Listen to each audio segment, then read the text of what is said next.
Good morning, students. Good morning. Good morning, sir. Morning, Good sir. morning. Good morning, Good sir. morning. Good morning. Good morning.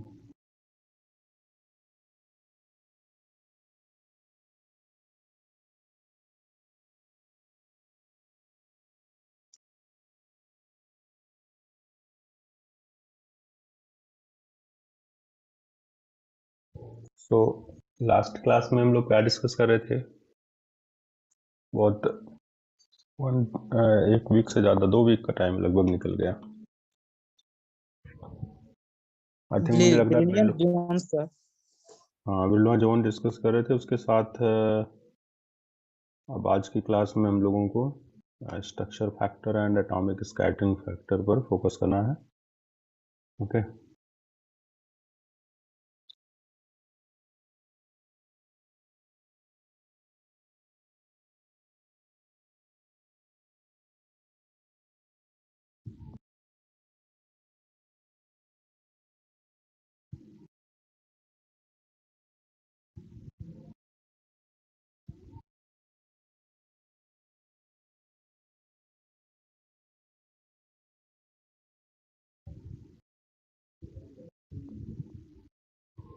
तो सबसे पहले बात करनी है हमें अभी एक्चुअली किसी भी पर्टिकुलर एक्सरे डिफ्रैक्शन मेजरमेंट में हमें एक्सरे की प्रॉपर्टीज पर देखना है। एक्सरे कैसे प्रोड्यूस होता है?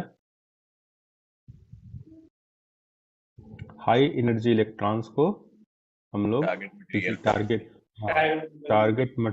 टारगेट मटेरियल पर स्ट्राइक करते हैं और उससे high energy X-rays, high frequency X-rays produce होती है ना। तो ये एक्सरेज जब किसी क्रिस्टल के ऊपर इंसिडेंट होगी, अब वो क्रिस्टल कैसा है ये देखना पड़ता है हमें। मान लो किसी क्रिस्टल के ऊपर एक्सरे इंसिडेंट हुई, ओके, तो एक्सरे का रोल क्या है इसमें? एक्सरे का रोल है कि वो इंसिडेंट होगा किसी पर्टिकुलर एटम के ऊपर या किसी पर्टिकुलर क्रिस्टल के फर्स्ट लेयर के ऊपर, तो लेयर के जो एटम्स हैं उनके साथ ये इंटरेक्ट करेगा। तो क्या एक्सरे न्यूक्लियस तक पहुंच सकता है? क्वेश्चन है मेरा, क्या एक्सरे न्यूक्लियस तक पहुंच सकता? हाँ, इतनी सफिशिएंट एनर्जी होगी एक्सरे में कि वो न्यूक्लियस के अंदर जा सके? नहीं सर, पेनिट्रेट कर सके? क्यों नहीं होगी? कितनी एनर्जी चाहिए? तो उसके लिए मेगा इलेक्ट्रॉन हायर, बहुत ज्यादा ही मेगा इलेक्ट्रॉन वोल्ट्स चाहिए। कितना चाहिए मेगा इलेक्ट्रॉन वोल्ट? हाँ सर, मेगा इलेक्ट्रॉन वोल्ट से मतलब कि sir first digit mega electron volt चाहिए। उसके लिए सर वो काफी ज्यादा करेगा ना, वो फर्स्ट सेल को भी उसको पेनिट्रेट करना पड़ेगा, न्यूक्लियस पेनिट्रेट करने के लिए। फिर न्यूक्लियर बॉन्डिंग, न्यूक्लियस के अंदर जाने के लिए उसको न्यूक्लियर एनर्जी के इक्विवेलेंट चाहिए सर, काफी ज्यादा चाहिए होगी सर, मतलब एक्सरे से। किसको चाहिए कितनी कौन सा पार्टिकल इस काम के लिए करेक्ट होता है न्यूक्लियस को पेनिट्रेट करने में? Gamma rays sir. यस, चलिए ठीक है। So X-rays are not having sufficient energy to penetrate nucleus. तो कहां तक जाएगा ये? न्यूक्लियस नहीं जाएगा तो फिर वैलेंस सेल के अंदर तक जा सकता है, फर्स्ट या फिर सेकंड सेल तक जा सकता है।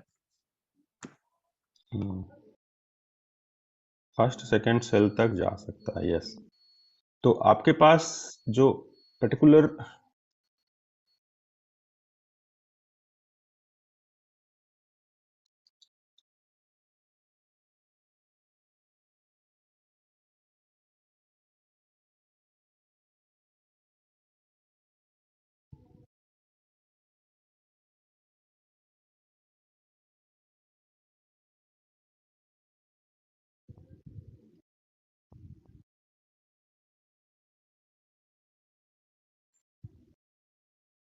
जो हमारे पास पर्टिकुलर एटम होगा क्रिस्टल का, उस एटम में इलेक्ट्रॉन्स हैं, there are Z electron suppose, है ना।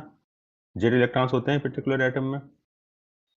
तो उन जेड इलेक्ट्रॉन्स की अगर हम बात करते हैं तो जेड इलेक्ट्रॉन्स किसी भी पर्टिकुलर एटम के अंदर स्कैटरिंग सेंटर का काम करेगा। एक्सरे उसके ऊपर इंसिडेंट होगा तो एक्सरे उसको स्कैटर करा देंगे, एक्सरे को वो स्कैटर करा देंगे। जिस डायरेक्शन में एक्सरे आ रहा है उसके दूसरे डायरेक्शन में वो स्कैटरिंग करवा देगा, है ना। तो ये पॉसिबिलिटी बनती है पर्टिकुलर एक्सरे के लिए, एक्सरे बीम के लिए, एक्सरे बीम के इलेक्ट्रॉन्स को। स्क्रीन शेयर है ना सबको? Yes sir. Okay, so now let us have atomic scattering factor. Topic है atomic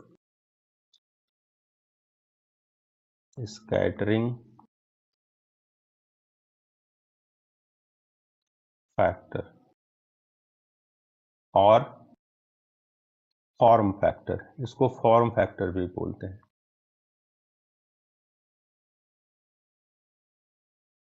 जैसे सपोज आपके पास एक पर्टिकुलर न्यूक्लियस है, न्यूक्लियस के बाहर इलेक्ट्रॉन्स हैं, डिफरेंट डिफरेंट ऑर्बिट्स में इलेक्ट्रॉन्स हैं। सपोज यहाँ पहले ऑर्बिट में 2 इलेक्ट्रॉन, फिर दूसरे ऑर्बिट में 4, 6, 8, जो भी इलेक्ट्रॉन्स का नंबर हो, हमें इससे डिफरेंस नहीं पड़ता, बस इतना ध्यान रहे there are Z electrons, Z electrons हैं। तो एक पर्टिकुलर न्यूक्लियस के बाहर इलेक्ट्रॉन्स के शेल्स, डिफरेंट डिफरेंट शेल्स, और उन शेल्स में इलेक्ट्रॉन्स।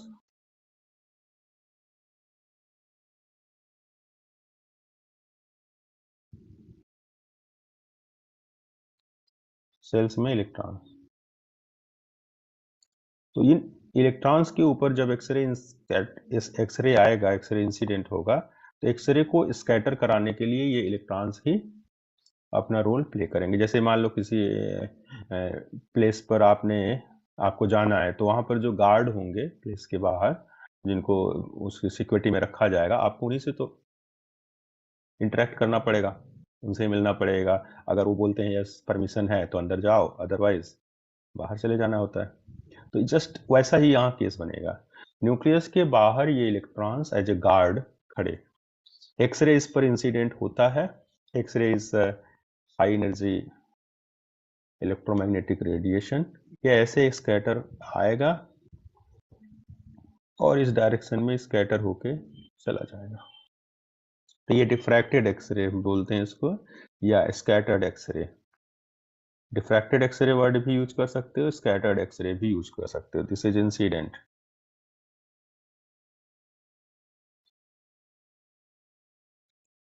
Incident X-ray. तो इंसिडेंट एक्सरे और डिफ्रैक्टेड एक्सरे के डायरेक्शन अलग अलग है। और जब भी ये प्रोसेस होगा, सो सपोज जेड इलेक्ट्रॉन्स हैं, तो अगर मान लो एक इलेक्ट्रॉन से स्कैटरिंग होती है, सपोज एक इलेक्ट्रॉन से एक स्कैटरिंग होती है, उसका एम्पलीट्यूड है स्मॉल ए। सपोज स्मॉल ए है उसका एम्पलीट्यूड, स्कैटरिंग हो रही है तो कुछ तो एम्पलीट्यूड होगा। तो मान लेते हैं कि ए एम्पलीट्यूड है पहले एटम्स इलेक्ट्रॉन से। ओके, जेड इलेक्ट्रॉन से कितने एम्पलीट्यूड मिलेगा?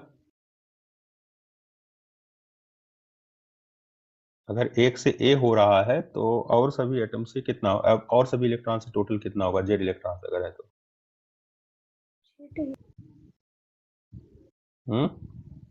जेड इंटू ए। ये कब होगा condition Z into A?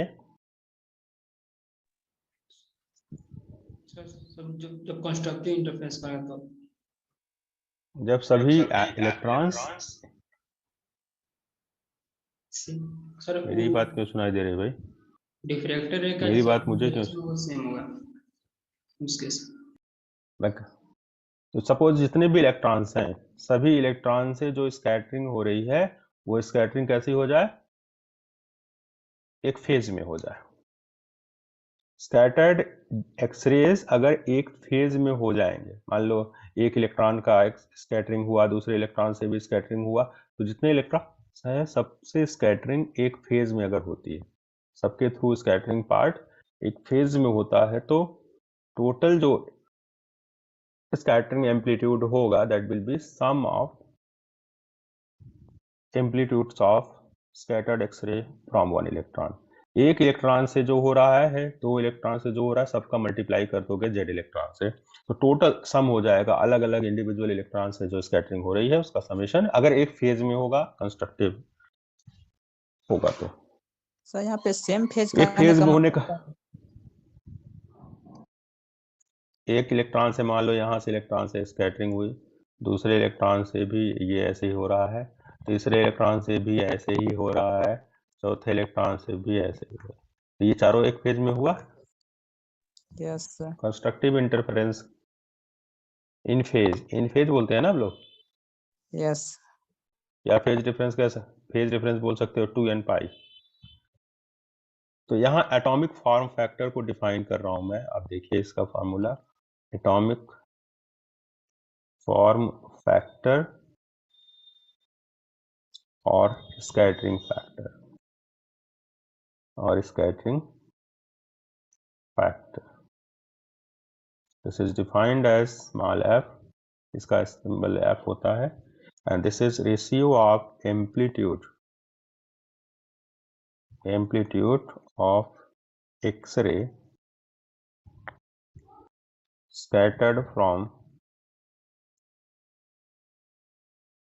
scattered from one atom, एक एटम से जितना स्कैटरिंग होगी इस एक्सरे की, उस स्कैटरिंग का amplitude from one atom and divided by amplitude of X-ray, amplitude of X-ray scattered from one electron, एक इलेक्ट्रॉन से जो स्कैटरिंग हो रही है उसका एम्पलीट्यूड। क्लियर हुआ? एक पूरे एटम से जितनी स्कैटरिंग, एक एटम से जितनी स्कैटरिंग मिल रही है और एक इलेक्ट्रॉन से जितनी स्कैटरिंग मिल रही है, दोनों का रेशियो है ये फॉर्म फैक्टर।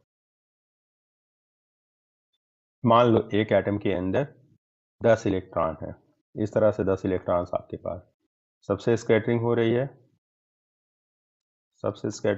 है, ठीक है। अब सारे स्कैटरिंग्स का एम्पलीट्यूड सम कर लो, जितने स्कैटर्ड वेव्स हैं, स्कैटर्ड डिफ्रैक्टेड एक्सरेज हैं, सबका एम्पलीट्यूड सम कर लो। क्या होगा एम्पलीट्यूड सम करने से?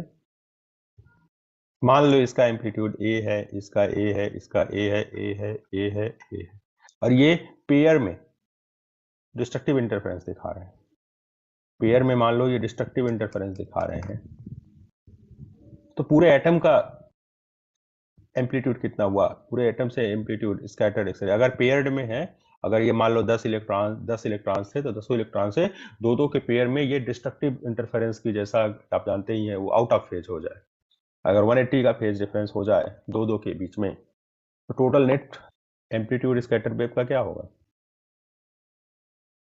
जीरो हो जाएगा। जीरो हो जाएगा। उस केस में एफ की वैल्यू मिनिमम होगी, मतलब पूरे एटम से जो स्कैटर्ड वेव का एम्पलीट्यूड मिला, एक दूसरे को कैंसिल करके ए माइनस ए, और ये पेयर में था, इवन में था, इसलिए जीरो हो गया। तो एफ की वैल्यू मिनिमम जीरो हो सकती है, और सभी एटम्स, सभी इलेक्ट्रॉन्स, मैं इलेक्ट्रॉन्स की बात कर रहा हूं, सभी इलेक्ट्रॉन से अगर स्कैटरिंग एक साथ फेज में है, 2n पाई का फेज डिफरेंस है, उस केस में सारे इलेक्ट्रॉन्स के थ्रू स्कैटर्ड वेव का जो एम्पलीट्यूड है ऐड होता जाएगा, तो कितना हो जाएगा मैक्सिमम? मान लो जेड इलेक्ट्रॉन्स है तो जेड टाइम्स ए हो जाएगा। तो इसीलिए यहां जो डिफाइन किया है एफ इज रेशियो, डिनोमिनेटर में देखिए एक इलेक्ट्रॉन से जितनी स्कैटरिंग हो रही है उसका एम्पलीट्यूड लिया है डिनोमिनेटर में, न्यूमरेटर में लिया है जो एटम से स्कैटरिंग हो रही है, एटम से, उसका एम्पलीट्यूड है। फॉर्म फैक्टर 1 से ज्यादा होगा? जीरो भी तो मैं बता रहा हूं, मतलब 1 से ज्यादा भी हो सकता अभी है, मैंने मतलब बोला है ना, जीरो भी हो सकता है, ग्रेटर देन 1, और exactly equal to number of electrons Z भी हो सकता है। its limiting value, its maximum value, it approaches to Z when all electrons are having that scattered wave in phase, सभी इलेक्ट्रॉन्स का जो स्कैटर्ड वेव है phase में होगा तो फॉर्म फैक्टर जेड तक जा सकता है, 0 से लेके। बात समझ में आई? 0 से लेकर जेड तक इसकी हाँ सर। वैल्यूज कुछ भी हो सकती है। हमें नहीं पता कि सारे इलेक्ट्रॉन्स एक फेज में ही लाइट स्कैटर करेंगे, एक्सरे को स्कैटर करेंगे, but we can have that limiting value. Limiting values तो हम लोग रख ही सकते हैं ना। हमें नहीं पता है। देखो, सारे इलेक्ट्रॉन्स अगर एक प्लेस पर होते और एक लाइन में कोलिनियर होते तो हो सकता है कि एक ऐसा वेव बनता, लेकिन यहाँ इलेक्ट्रॉन्स मूविंग है, electrons are in moving position, they are spinning, they are orbiting. ये ऑर्बिटल मोशन में है, स्पिनिंग मोशन में है, इसलिए हम लोग श्योर नहीं कर सकते। तो एफ जो है एक फैक्टर बस बन रहा है, मैथमेटिकली इसको एक फैक्टर बना रहे हैं। एफ मिनिमम 0 तक जा सकता है, मैक्सिमम जेड तक जा सकता है। Z means total number of electrons. भाई एक एटम के अंदर जेड इलेक्ट्रॉन्स हैं तो अलग अलग इलेक्ट्रॉन्स का वेव जो स्कैटर्ड वेव है वो डिनोमिनेटर में ले लो एक इलेक्ट्रॉन का, तो जेड टाइम्स हो ही सकता है मैक्सिमम वैल्यू, है ना। So now this is the case of atomic scattering factor. Note कर लीजिए आप लोग इसको।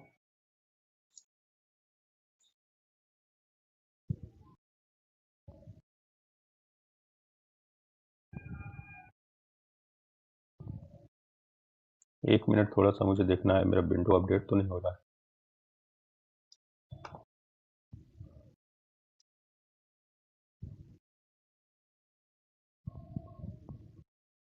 अच्छा, विंडो अपडेट हो रहा हो तो उसको रोकना कैसे होता है,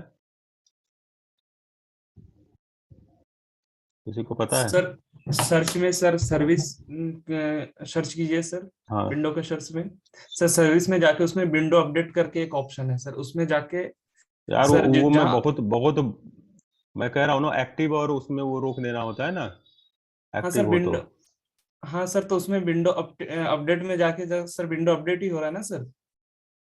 अभी तो मुझे तो लगता है उस शुरू हो गया होगा, विंडो ओपन नहीं हो रहा। हाँ सर वो तो इसीलिए मैनुअल में मुझे होगा ना सर वहां पे।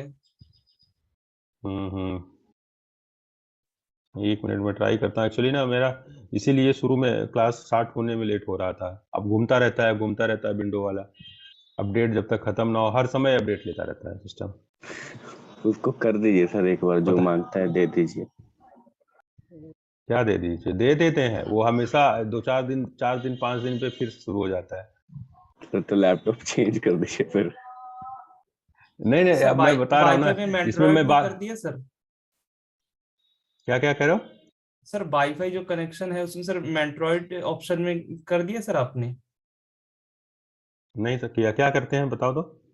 सर वो वाईफाई में जाके वहां पे एक ऑप्शन है मैंड्रॉइड में, वहां पे जाके करते हैं तो सर ये ऐसे नहीं होता है रेगुलरली। अच्छा, मेरा actually वाईफाई सेटिंग पे है। क्या प्रॉपर्टीज में वाईफाई है?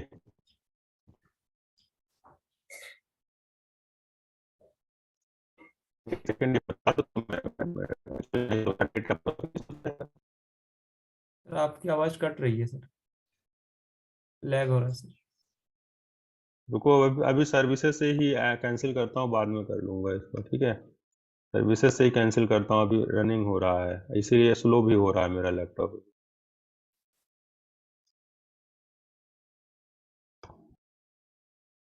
पता नहीं क्या है ये, मतलब बहुत लोग बोलते हैं कि इस तरह से बंद कर दो तो बंद हो जाएगा, बाद में फिर रन होने लगता है आफ्टर सर्टेन टाइम। मतलब 15-20 दिन 25 दिन बंद रहेगा, फिर एक दिन शुरू हो जाएगा, तो क्लासेस रेगुलर लेनी होती है। अब इसमें ये attempting to stop the following service on local computer Windows update, देखो अटेम्प्ट करा, बस 1-2 सेकंड और रह गया है, वो ग्रीन वाला पूरा लाइन पट्टी कंप्लीट हो रही है। तो आपको ये फॉर्म फैक्टर के बाद नेक्स्ट है ज्योमेट्रिकल स्ट्रक्चर फैक्टर। अभी मैं इसको पॉइंट लिखूंगा कि दैट फॉर्म फैक्टर में है minimum value 0 and maximum value up to Z. Z is the maximum approachable value. हो सकता है सारे इलेक्ट्रॉन्स इस एक ही फेज में स्कैटरिंग वेव प्रोवाइड करें, है ना। तो इसके बाद नेक्स्ट आएगा एक, जैसे यूनिट सेल के अंदर कितने एटम्स हो सकते हैं उसको 1। फोकस करते हुए स्ट्रक्चर एक ही कैसे हो सकता है, 2 एटम नहीं हो सकते यूनिट सेल के अंदर, यस 2 4 6 8, तो नंबर ऑफ एटम्स तो कितने भी हो सकते हैं। तो एक्चुअली देखो एक यूनिट सेल से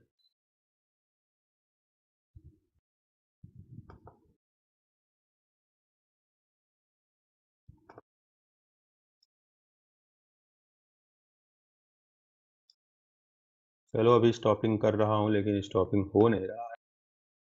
चलो हो जाएगा जो भी है। डिसेबल्ड लिख तो रहा है, मैंने डिसेबल किया है अभी।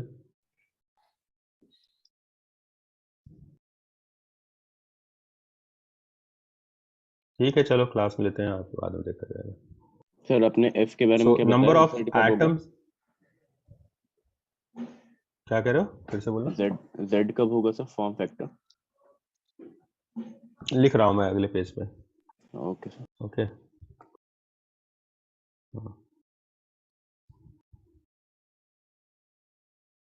so its value of form factor, its value is usually less than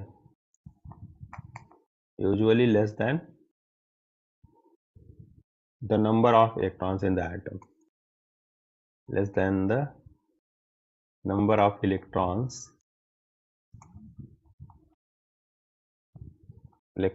Z in the atom. Atom में जो इलेक्ट्रॉन्स का नंबर है उससे तो कम रहता है usually, but it approaches Z also. तो उसको भी स्टेटमेंट में लिखता हूं मैं।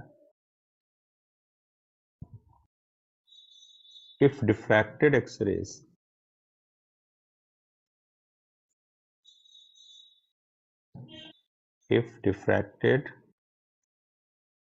X-rays from Z electrons are in phase, then F will be equal to Z। Usually तो लेस देन 1 होगा, सॉरी लेस देन 1 कह रहा हूँ, यूजुअली इसका वैल्यू लेस देन Z होगा, but in case of diffracted X-rays in a phase, उस case में F is equal to Z हो सकता है। देन फॉर्म फैक्टर, ये एक एटम का फैक्टर है, एटॉमिक फॉर्म फैक्टर इसीलिए लिख रहा हूँ इसको। एटॉमिक फॉर्म फैक्टर मीन्स एक पर्टिकुलर एटम से स्कैटर्ड वेव का एम्पलीट्यूड कितना मिलेगा, कितने टाइम्स वो इलेक्ट्रॉन्स के एम्पलीट्यूड से ग्रेटर होगा, इस बात को हम लोग स्मॉल एफ फैक्टर से डिफाइन करते हैं। नेक्स्ट है ज्योमेट्रिकल स्ट्रक्चर फैक्टर। नेक्स्ट एक ज्योमेट्रिकल मतलब जो स्ट्रक्चर बेस्ड होगा, एक यूनिट सेल के लिए हम लोग डिफाइन कर रहे हैं ज्योमेट्रिकल स्ट्रक्चर फैक्टर। ये एक यूनिट सेल के लिए डिफाइंड है, क्योंकि क्रिस्टल में यूनिट सेल की प्रॉपर्टी से सारा डिस्कशन हो जाता है, तो हम लोग यूनिट सेल पर फोकस कर रहे हैं। पहले हमने एक एटम पर फोकस किया and now we are focusing on unit cell. Unit cell मतलब स्ट्रक्चर, क्रिस्टल स्ट्रक्चर के बेसिस पर यूनिट सेल आप जानते हैं। तो यूनिट सेल कैसा होगा, क्या उसकी प्रॉपर्टीज होगी, एटम्स कहाँ पर प्रेजेंट होंगे और उन एटम्स के फॉर्म फैक्टर्स कितने हैं, क्या वैल्यूज रख रहे हैं, तो इन सबको फोकस करते हुए ये स्ट्रक्चर फैक्टर डिफाइन कर रहा हूँ। So the structure factor geometrical word इसलिए क्योंकि ये ज्योमेट्री बेस्ड है, ज्योमेट्री को बेस बनाकर ये डिस्कशन करना है हमें। तो ज्योमेट्रिकल स्ट्रक्चर फैक्टर इसको डिफाइन करते हैं S H K L. H K L क्यों लिखा, बिकॉज कोई भी प्लेन होगा क्रिस्टल के अंदर तो एटम्स पे प्रेजेंट होंगे, प्लेन के ऊपर एटम्स प्रेजेंट होते हैं, और एच के एल उसका मिलर इंडिसेस है। तो एच के एल के टर्म में एस को डिफाइन करना है। This is defined as the geometrical structure factor S is defined as H K L. This will be equal to summation J F J. ध्यान दीजिए F जे जो है वो जेथ एटम, यूनिट सेल के अंदर मान लो जे एटम्स हैं या 2 एटम है, 4 एटम है, कितने भी एटम्स हो सकते हैं, तो मैं जे मान ले रहा हूँ। So suppose there are J atoms, J की वैल्यू 1 रखो, 2 रखो, 3 रखो, जितने भी एटम्स हैं उनके ऊपर इस समेशन को कंसीडर करना है। एक्सपोनेंशियल एक फैक्टर आता है, ये फार्मूला डिराइव नहीं कर रहा हूँ, ये बस मैं अप्लाई करके इसका एप्लीकेशन बताऊंगा। So 2 pi iota X J H plus Y J K and Z J L, ये इसका फार्मूला है। स्ट्रक्चर फैक्टर कैलकुलेशन के लिए ये फार्मूला यूजफुल है। Okay, 2 pi iota X J H plus Y J K plus Z J L. ठीक है, तो ये फार्मूला आप अप्लाई करके किसी भी क्रिस्टल स्ट्रक्चर के लिए आप कैलकुलेशंस कर सकते हो। क्रिस्टल स्ट्रक्चर आपको पता होगा तो आप उसमें ये वैल्यूज कैलकुलेट करके वेरीफाई कर सकते हैं कि वहाँ क्या वैल्यूज और कौन से प्लेन्स प्रेजेंट होंगे एक्सरे डिफ्रैक्शन डेटा में। तो ये एक्चुअली एक्सरे डिफ्रैक्शन डेटा को हम लोग टारगेट कर रहे हैं। एक्सरे डिफ्रैक्शन डेटा में कौन कौन से प्लेन्स या कौन कौन से पीक्स प्रेजेंट होंगे। पीक समझते हो ना, peak intensity, maximum intensity, minimum. तो जहां पर भी मैक्सिमम इंटेंसिटी होगी वहां एज ए पीक दिखेगा, और जहां मिनिमम इंटेंसिटी होगी वहां पीक नहीं दिखेगा, वहां मिनिमा डेटा दिखेगा मिनिमम इंटेंसिटी के साथ। तो यहाँ जो X J Y J Z J है, ब्रैकेट के अंदर लिख रहा हूं X J Y J and Z J is the coordinate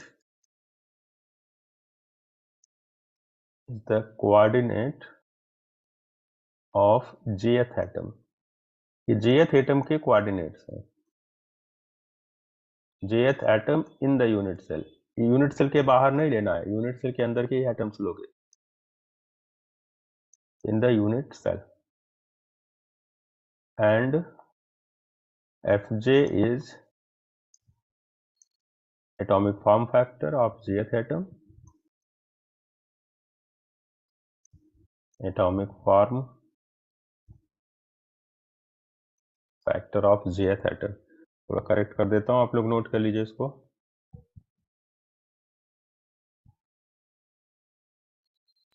मतलब सर ये यूनिट सेल के प्रॉपर्टी को पूरा बता देगा, उसके बारे में जानकारी दे देगा। यूनिट सेल के बारे में जानकारी तो पहले से ही, यूनिट सेल के बारे में जानकारी आपको पहले ही है। यहाँ उस यूनिट सेल के अंदर जो एटम्स हैं वो किस किस प्लेन पर प्रेजेंट है, और वो प्लेन एक्सरे डिफ्रैक्शन डेटा में पार्टिसिपेट कर रहा है या नहीं कर रहा है।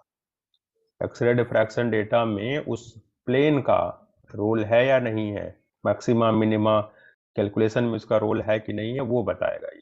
ठीक है, ये जो स्ट्रक्चर फैक्टर है ये एक फार्मूला आपने लिखा जिसमें मैंने jth एटम के कोऑर्डिनेट को लिखा और HKL लिखा।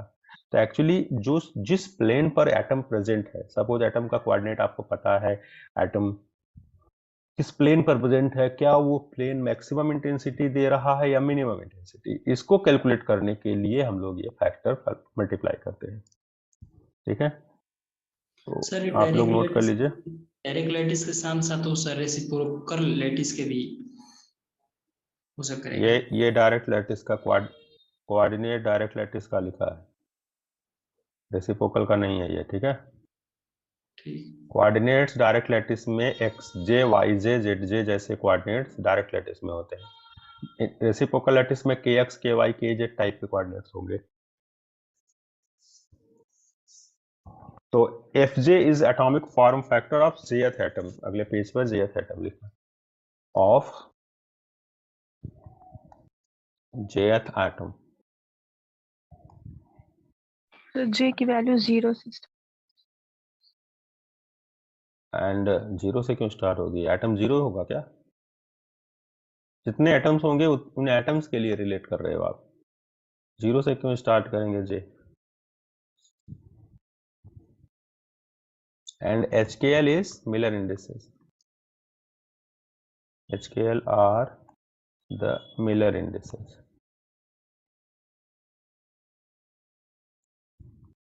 ये Miller indices of the plane है। तो अभी इस फॉर्मूले के मीनिंग में अगर हम जाएं तो x J Y J Z जे कोऑर्डिनेट है, और एटम का जो jth एटम यूनिट सेल के अंदर है, एफ जे उसका एटॉमिक फॉर्म फैक्टर है, HKL जो है वो उसका मिलर इंडिसेस है जिस पर वो एटम अवेलेबल होगा, जिस प्लेन। ओके, तो यहाँ हमारे पास सबसे पहले ध्यान देना है कि हमें ये थ्योरी, ये फॉर्मूला तभी करेक्ट कंसीडर करना है, करेक्टली अप्लाई करना है, जब ये पहले से 2-4 केसेस में चेक किया गया हो। ठीक है, तो ये जो स्ट्रक्चर फैक्टर का फार्मूला लिखा है, इसकी वैल्यू मैक्सिमम भी हो सकती है, मिनिमम भी हो सकती है, depending on values of F and X J Y J Z J. Exponential और एफ फैक्टर दोनों के मल्टीप्लिकेशन पर डिपेंड। तो अगर मेरे पास इस तरह का एक स्ट्रक्चर फैक्टर कैलकुलेट करता हूं, तो जो मेरे पास इंटेंसिटी आती है, intensity of diffracted X-ray, diffraction के बाद एक्सरे जो बीम है उसकी इंटेंसिटी के लिए ये स्ट्रक्चर फैक्टर रिस्पॉन्सिबल है। Diffracted beam, diffracted X-ray beam, ठीक है। तो एक्चुअली आफ्टर डिफ्रैक्शन मैक्सिमा मिलेगा या मिनिमा मिलेगा, इंटेंसिटी मैक्सिमम होगी या मिनिमम होगी, that depends on the amplitude of X-rays. Amplitude के लिए आपने पहले से ही यहाँ पर फॉर्म फैक्टर ले रखा है, और साथ साथ कितने एटम्स अवेलेबल हैं क्रिस्टल के अंदर, यूनिट सेल के अंदर, उनकी पोजीशंस क्या है, उनके ऊपर भी डिपेंड करेगा। तो intensity of diffracted X-ray beam, diffracted X-ray beam is given by, अब यहाँ इंटेंसिटी जो है this is proportional to S star S. S exponential में लिखा है, इसलिए हो सकता है कि एस जो है वो एक्सपोनेंशियल के साथ आयोटा भी है, कॉम्प्लेक्स नंबर आ सकता है। तो इसलिए मैं इसको पहले एस स्टार एस लिख रहा हूं और बाद में intensity is proportional to S square. देखिए यहाँ पर बहुत सारे फैक्टर्स और भी पॉसिबल हैं एक्सरे के इंटेंसिटी में, डिफ्रैक्टेड एक्सरे की इंटेंसिटी में और भी फैक्टर्स हैं, बट मुझे ओनली अभी स्ट्रक्चर फैक्टर और एटॉमिक फॉर्म फैक्टर पर फोकस करना है, क्योंकि यही आपके कोर्स में है, ठीक है। यही आपको आपके सिलेबस तक डिस्कस करना होता है। Otherwise there are different things, polarization factor, multiplication factor, temperature factor, तो ये बहुत सारी चीजें हैं जिनका रोल एक्सरे डिफ्रैक्शन डेटा पर पड़ता है, बट उनको यहाँ पर हम लोग स्टडी ना करके ओनली एटम और इलेक्ट्रॉन का रोल देख रहे हैं। सो फर्स्ट, अब ये देखिए आपने इंटेंसिटी का फार्मूला लिखा, आपने फॉर्म फैक्टर, स्ट्रक्चर फैक्टर सबको रिलेट किया। यहाँ पे एस Yes? क्या क्या मतलब? एस यहाँ पे किस चीज को इंडिकेट कर रहा है? यहाँ क्या लिखा हुआ है? Geometrical structure. कुछ लिखा हुआ है एस? तो वहां भी वही करेगा, वहां अलग थोड़े सिंबल का मीनिंग हो जाए। एक ही सिंबल 10 बार मैं यूज करूंगा, 10 बार अलग अलग नेम से हो, ऐसा तो नहीं है ना। No sir. तो ये intensity proportional to mod of S square हो जाएगी, where S star is the complex conjugate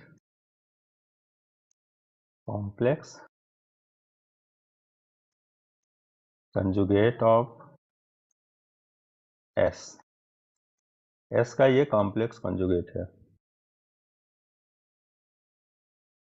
complex conjugate of S।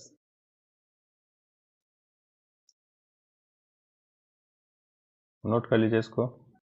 अब नेक्स्ट पेज पर मैं इसके एग्जांपल्स के लिए simple cubic, body center cubic, face center cubic अलग अलग डिस्कस करूंगा one by one. First of all simple cubic and then body center, face center etcetera. Sir आपने बोला कि यूनिट सेल में एक एटम से ज्यादा हो सकते हैं, वो एटॉमिक बेसिस पे डिपेंड कर रहा है ना ये? ओके, नोट कर लीजिए।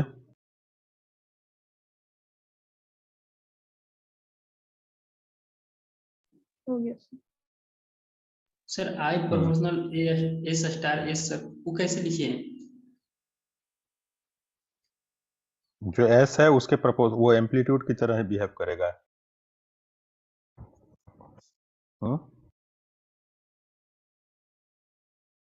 एस में फॉर्म फैक्टर एफ है, एफ के फार्मूले में एम्पलीट्यूड आता है, और यहाँ एग्जैक्ट देखो, एग्जैक्ट वैल्यू नहीं आ पाएगी, एस एक नंबर की तरह आएगा यहाँ, और इसीलिए प्रोपोर्शनलिटी सिंबल लगाया है, एग्जैक्टली इक्वल नहीं लगाया है, ठीक है।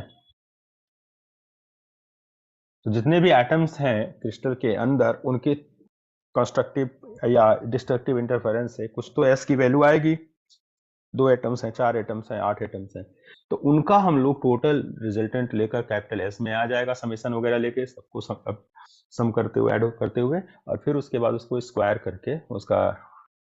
करके उसको इंटेंसिटी से रिलेट कर सकते हैं। तो इंटेंसिटी मैक्सिमम होगी, मिनिमम होगी, तो ये फार्मूले से पता चल जाएगा। नेक्स्ट है पहला example. So first example is for simple cubic structure. Simple cubic structure, कितने एटम्स होते हैं यूनिट सेल में? 1 yes, number of atoms in the unit cell per unit cell, this is equal to 1. Coordinate क्या ले लेंगे? Let the coordinate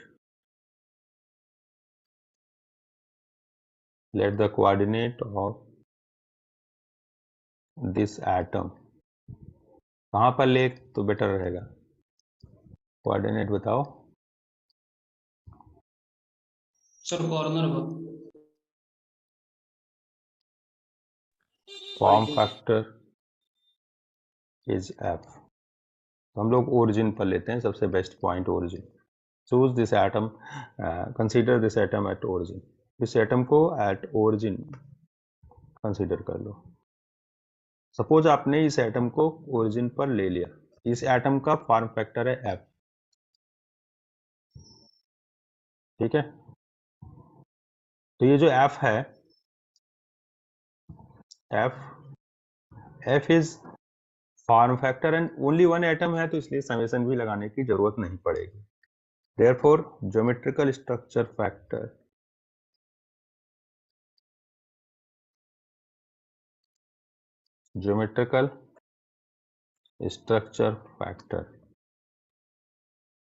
SHKL क्या हो जाएगा? समेशन तो हट गया, सिंगल एटम है,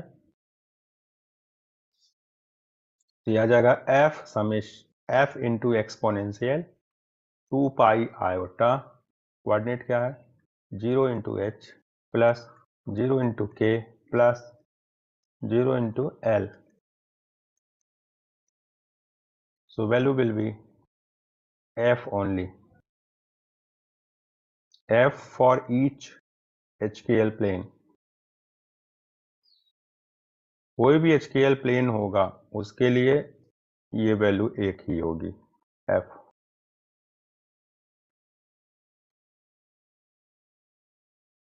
तो ये कैपिटल S है, ये हमारे पास कभी भी किसी भी प्लेन के लिए सिंपल क्यूबिक क्रिस्टल स्ट्रक्चर में F आएगा। और इस पॉइंट को देखते हुए हम लोग ये कह सकते हैं, यहाँ पर क्या कह सकते हैं हम लोग कि F जो है वो नॉन जीरो है। पहली बात तो नॉन जीरो क्यों होगा अभी है? क्योंकि एक एटम है तो सर वो पूरा डिफेक्ट करेगा ही करेगा ना इस इलेक्ट्रॉन्स में। यस, एक एटम है और नंबर ऑफ इलेक्ट्रॉन्स भी ऐसा नहीं है कि जीरो हो जाए, कैंसिल नहीं हो पाएगा। ये किसी दूसरे एटम होता, दूसरा एटम होता, उसके साथ डिस्ट्रक्टिव इंटरफेरेंस होता तो शायद ये कैंसिल हो जाता, बट यहाँ सिंगल एक एटम है, तो इसलिए एफ की वैल्यू एफ ही रह जाएगी, नॉन जीरो ही रह जाएगी, जीरो नहीं हो पाएगा। बिकॉज कभी ऐसा नहीं होगा कि सारे इलेक्ट्रॉन्स इस तरह से डिस्ट्रक्टिव इंटरफेरेंस करें। सारे इलेक्ट्रॉन्स का सारा रोल है इसमें। अब इलेक्ट्रॉन डिस्ट्रक्टिव इंटरफेरेंस में अगर मान लो हम बात करें भी तो वो उतना इजीली जीरो नहीं हो पाएगा, ठीक है। तो ये एफ पर डिपेंड कर रहा है। अगर मैं एफ की मैक्सिमम वैल्यू ले लूं तो जेड हो सकता है पॉसिबिलिटी। तो कोई भी एचकेएल प्लेन होगा तो उस एचकेएल प्लेन के लिए ये स्ट्रक्चर फैक्टर का वैल्यू हमने सिंपल क्यूबिक में बता दिया। कोई भी एचकेएल प्लेन फॉर ऑल एचकेएल प्लेन्स। अब आपको पता है कि अगर हम एचकेएल प्लेन की बात कर रहे हैं तो इंटेंसिटी, नेक्स्ट इंटेंसिटी का पॉइंट है। इंटेंसिटी मैंने अभी पिछले पेज पर लिखा था, intensity I is proportional to mod of s square and this will be equal to f square. and which is maximum for all. This is maximum intensity. F square जो है वो maximum intensity है.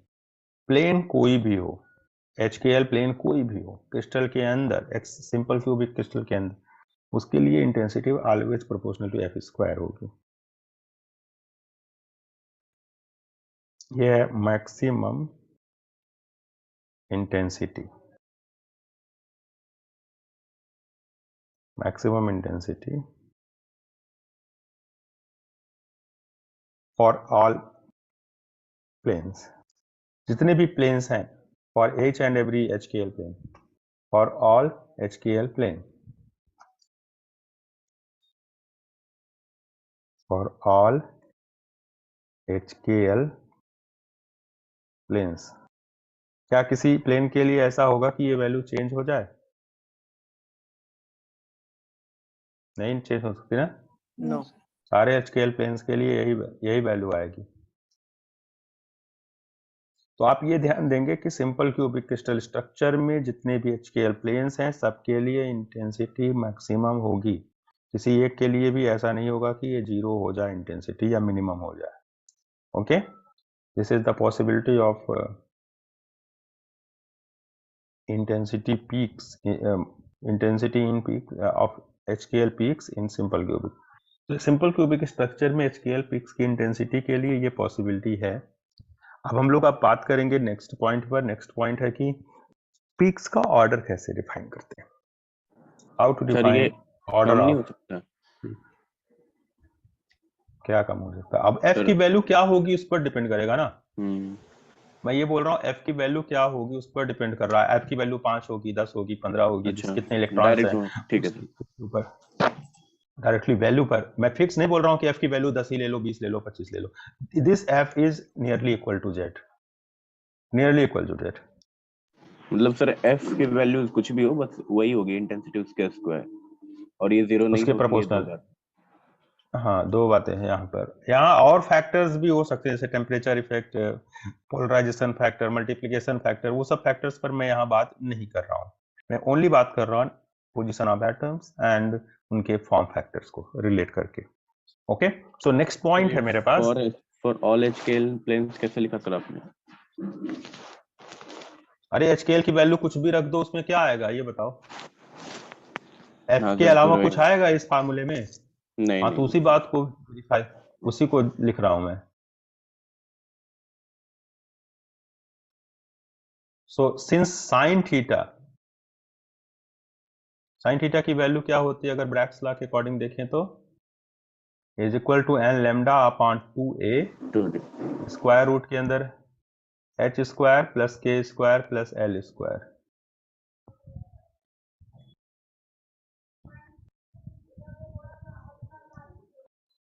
Unmute करके पूछिए, ये message भी करके पूछ रहे हैं, वैसे भी पूछ रहे हैं, तो क्या फर्क पड़ता है. मैं अनम्यूट करके ही पूछो. सर कोऑर्डिनेट 0 नेसेसरी है क्या? और भी कुछ होगा तो चेंज ही कर जाएगा ना ये. आपको मैं कह रहा हूं आप दूसरा कोऑर्डिनेट लेके देखिए. मैं तो आपको कह रहा हूं दूसरा कोऑर्डिनेट लेके देखिए. बताइए कौन सा कोऑर्डिनेट आप लेना चाहते हैं.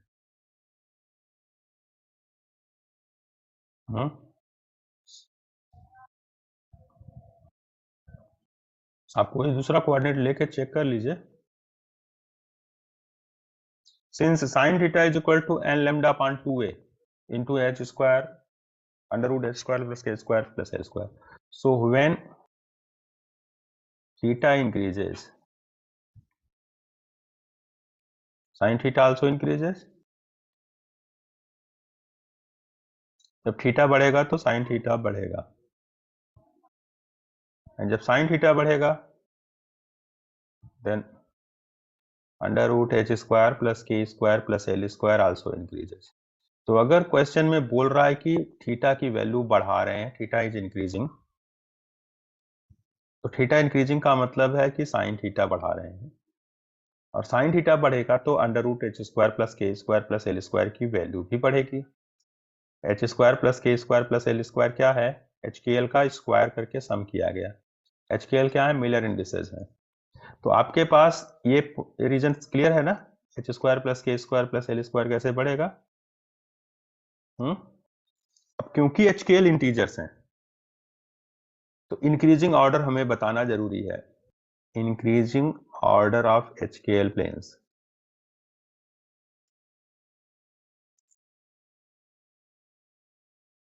H square plus K square plus L square. HKL integers हैं तो 3 इंटीजर्स के स्क्वायर का सम इंटीजर होगा, 3 इंटीजर्स के स्क्वायर का सम इंटीजर होगा। अब पता नहीं है कौन कौन सी वैल्यूज HKL के साथ हमें एज्यूम करनी है, लेकिन ये ऑर्डर पता है कि ऑर्डर बताने में साइन थीटा, थीटा बढ़ाने का मतलब है क्रिस्टल और एक्सरे के बीच में जो एंगल है उस एंगल को आप 0 से स्टार्ट करोगे और आप बढ़ाते चले जाओगे। मतलब इसमें या तो क्रिस्टल को रोटेट करना पड़ेगा या तो एक्सरे बीम को रोटेट करना पड़ेगा। जो क्रिस्टल के ऊपर एक्सरे बीम इंसिडेंट हो रही है उसका एक्सरे बीम का direction theta theta theta very करता जाए, मींस ब्रैग्स लॉ को वेरी कर रहे हैं, ब्रैग्स लॉ में थीटा को वेरी कर रहे हैं, ब्रैग एंगल को वेरिएशन में रख रहे हैं। समझ रहे हो मेरी बात, थीटा इंक्रीज करने का। तो फर्स्ट पहला प्लेन होगा H square plus K square plus L square. Minimum value क्या हो सकती है H square plus K square plus L square की? 1। 1। फिर उसके बाद 2, 3, 4, 5, 6। क्या ये पॉसिबिलिटीज बनेंगी 6 तक?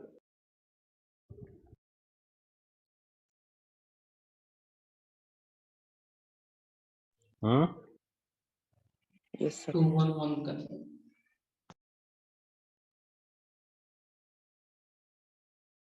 तो ये क्या कौन से प्लेन को अप्लाई कर रहा है? ये प्लेन अप्लाई कर रहा है 1 0 0 प्लेन, 1 0 0 1 0 0। ये वाला 1 1 0। ये कौन सा है? 1 1 1। 2 0 0।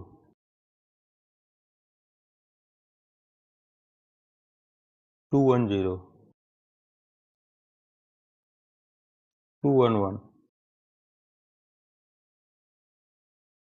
ये तो प्लेन्स का ऑर्डर हुआ और टोटल 6 प्लेन। सातवां प्लेन कौन सा होगा?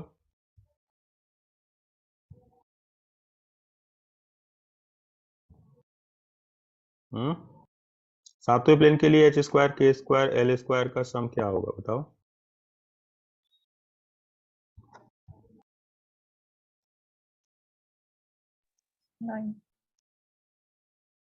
क्या होगा?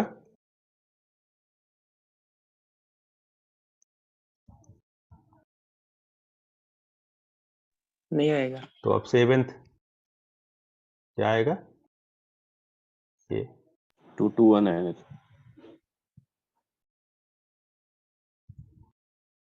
2 2 1 आ गया।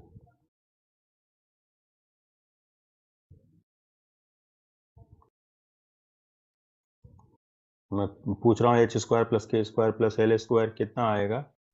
तो कोई बोला 2 2 1 है?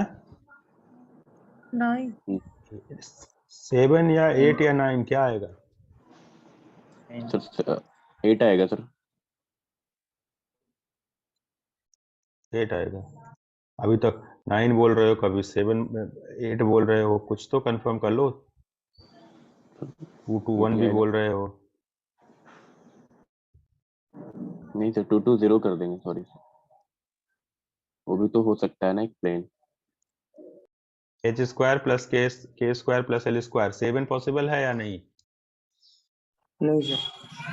No sir. No sir. क्यों नहीं पॉसिबल है? इंटीग्रल वैल्यूज लेंगे ना तो नहीं आएगा। ठीक है, H square plus K square 9 भी होगा, 10 होगा।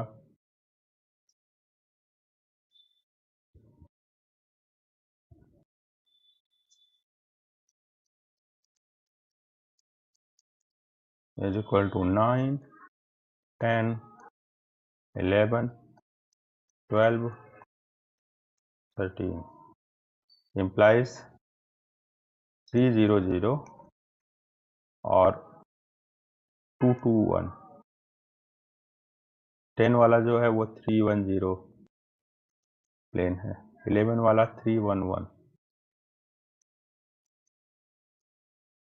12 वाला हो जाएगा 222, 13 वाला हो जाएगा 321, सॉरी 320,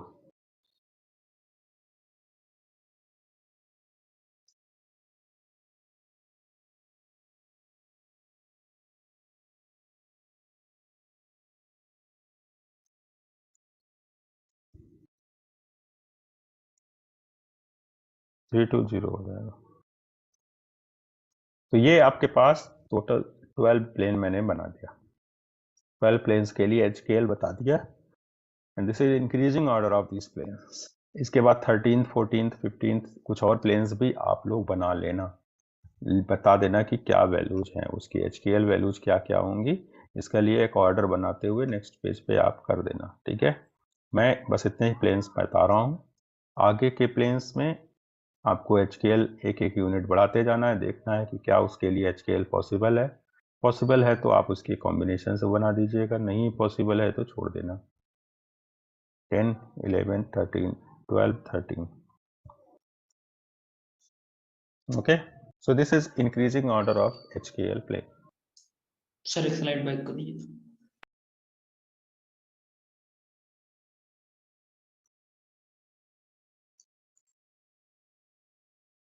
हो गया सर। तो आपने देखा कि जो सिंपल क्यूबिक प्लेन है, सिंपल क्यूबिक क्रिस्टल स्ट्रक्चर, उसके अंदर जो प्लेन्स हैं वो सब के सब प्लेन्स अलाउड हैं। तो these are the plane allowed in the X-ray diffraction data of simple cubic crystal. Simple cubic crystal में ये सारे प्लेन्स अलाउड होंगे, कोई प्लेन ऐसा नहीं है जो छूट जाए, सारे प्लेन्स अलाउड होंगे। इसके सर कॉन्जिक्यूटिव ठीक है, प्लेन्स भी होंगे ना, जैसे 0 1 1 और 1 0 ऐसे करके। वही तो मल्टीप्लिकेशन में काउंट होता है, मल्टीप्लिकेशन फैक्टर में वही काउंट होगा, जिसका मल्टीप्लिकेशन फैक्टर जितना ज्यादा होगा उसकी इंटेंसिटी उतनी ज्यादा हो सकती है, उसको मल्टीप्लिकेशन फैक्टर बोलते हैं। जैसे 100 है तो इसको 6 तरह से लिख सकते हो, 110 है तो इसको 12 टाइम लिख सकते हो, आपने देखा भी था, मैंने बिरला जोन में बताया था। नेगेटिव वाला भी कंसीडर 111 है तो इसको हाँ 111 वाला है तो ये 8 तरह से लिखा जा सकता है। 200 है तो ये भी 6 तरह से लिखा जाता है। तो जिसका मल्टीप्लिकेशन फैक्टर जितना ज्यादा होगा उसकी इंटेंसिटी उतनी ज्यादा होगी, समझ रहे हैं मल्टीप्लिकेशन, कि वो h square plus k square plus l square 1 आ जाए तो 6 टाइप के प्लेन होंगे, 100 1 बार 00 010 01 बार 0 001 001 बार, okay, so these are total 6 types of planes which have same value of h square plus k square plus l square, so they are called as multiplication factor. That number 6 is called as multiplication factor of 100 planes। 100 planes के लिए वो multiplication factor है, ठीक है। तो चलिए इसके next point पर बात करते हैं, इसमें और सर जितने अगली प्लेन लाइन में मैं ये लिखे हैं, लिखूंगा अगले इसमें सर जितने प्लेन लिखे हैं उसमें जो ज्योमेट्रिकल स्ट्रक्चर फैक्टर आएगा f के इक्वल होगा टोटल प्लेन के लिए। सबके लिए वही सेम रहेगा f। Thus the intensity of planes, thus the intensity of planes 100, पहला 100 प्लेन था, दूसरा 110, तीसरा 111 और चौथा 200, पांचवा 210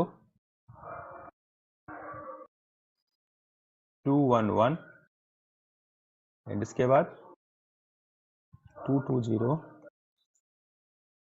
221 और 300 300 and then we have 310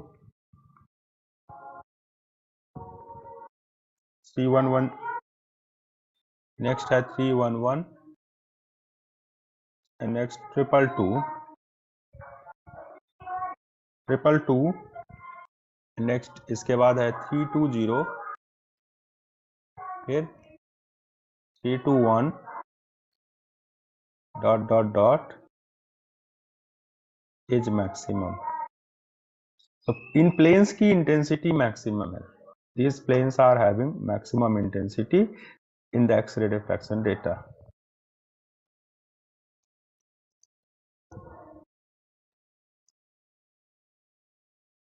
is maximum। thus and hence these planes are present in XRD data. इसके आगे लिख देना and hence these planes are present in XRD data of simple cubic crystal.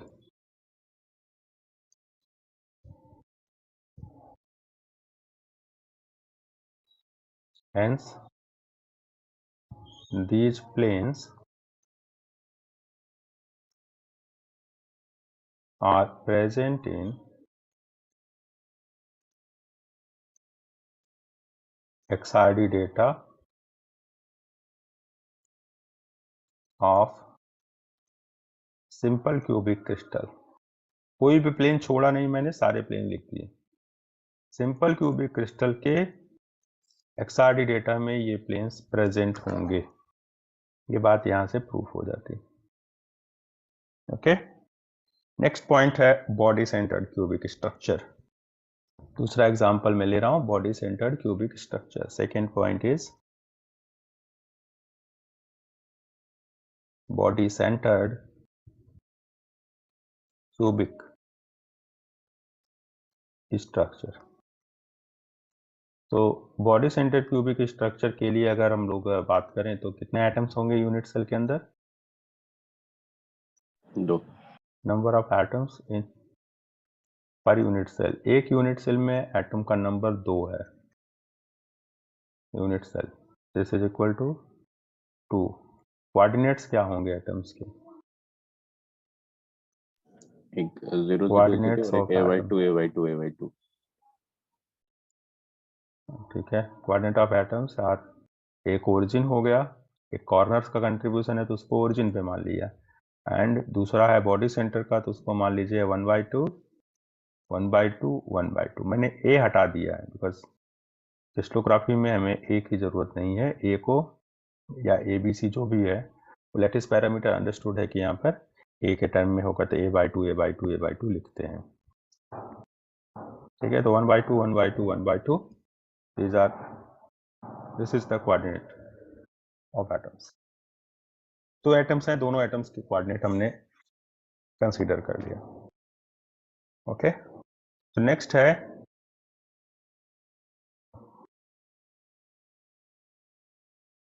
BCC structure में structure factor. दोनों atoms का form factor same होगा या अलग अलग कुछ लेना होगा, बताओ?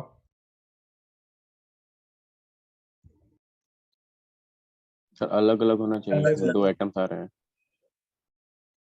तो लेकिन दोनों एटम्स तो एक ही एलिमेंट के होंगे ना, तो अलग अलग क्यों लेंगे?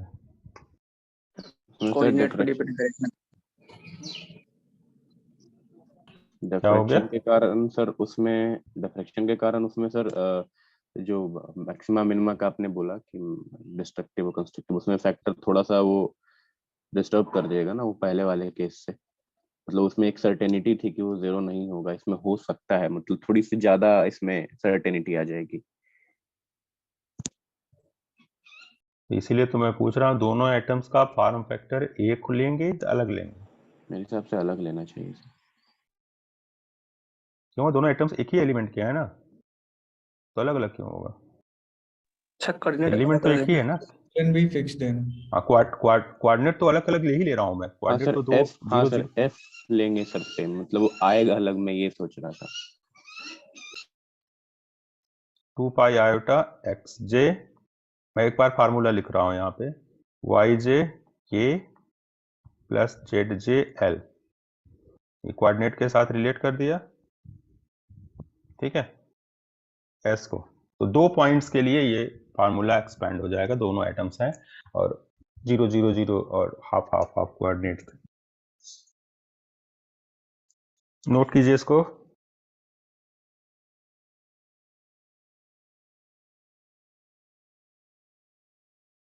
सिंपल क्यूबिक में सारे प्लेन्स अलाउड थे। अब देखते हैं यहाँ इंटेंसिटी मैक्सिमम कब मिलती है, किस कंडीशन के लिए मिलती है।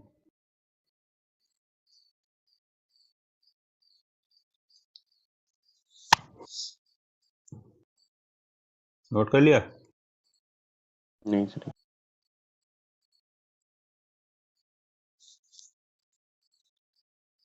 पहला coordinate half zero zero zero, दूसरा half half half.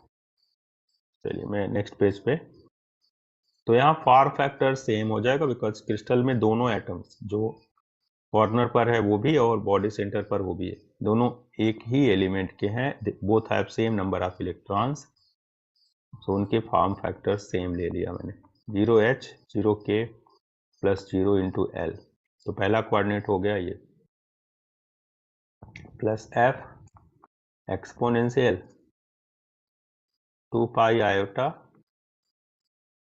Half into h plus half into k plus half l। क्या वैल्यूज आ जाएंगी देखिए,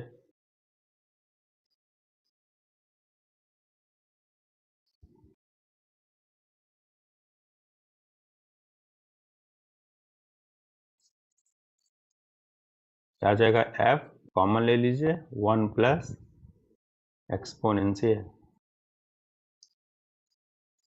2 पाई आयोटा ब्रैकेट में h plus k plus l, यही आएगा। देखो सर पाई आएगा ना, 2 पाई नहीं होगा, सिर्फ पाई होगा।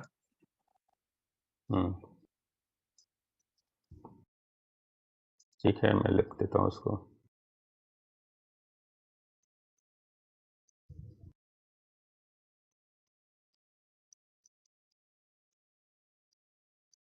करेक्ट है अभी,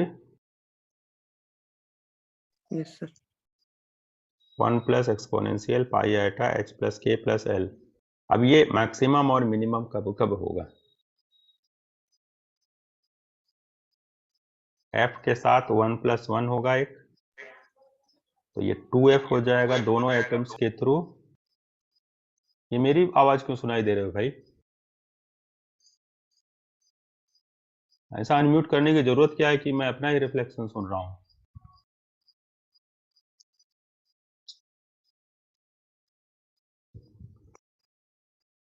So this f is multiplied by 1 plus 1. 1 plus 1 कब होगा और 1 minus 1 कब होगा, कंडीशंस बताएं आप लोग।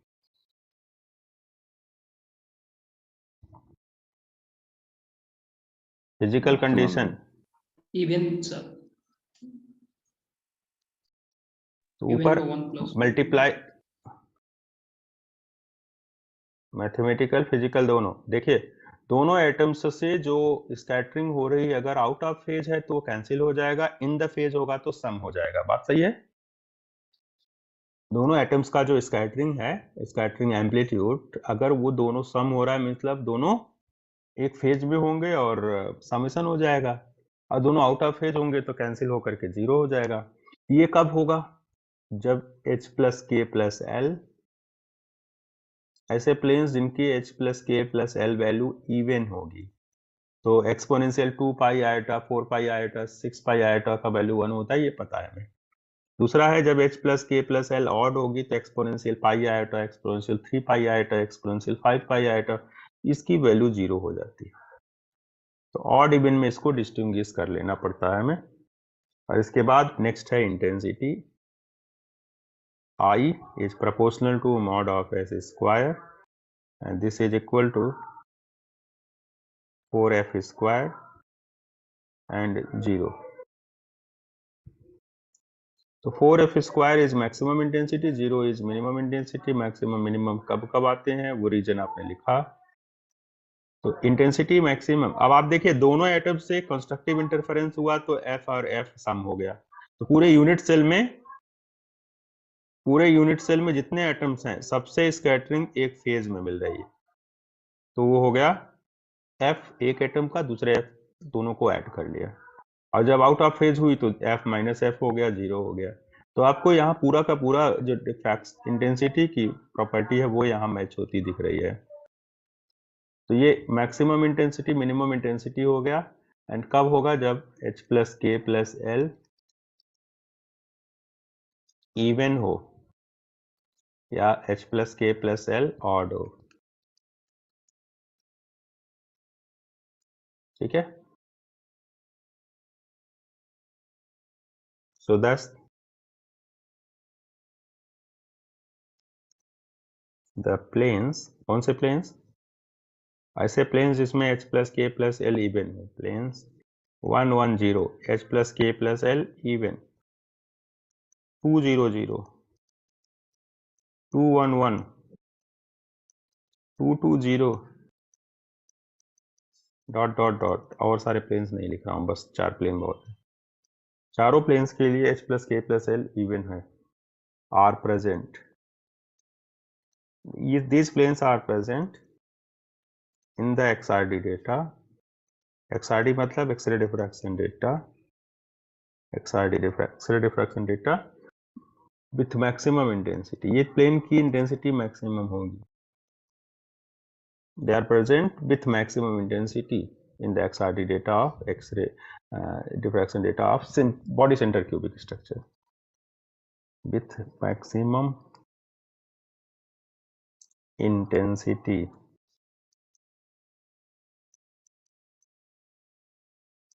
With maximum intensity in the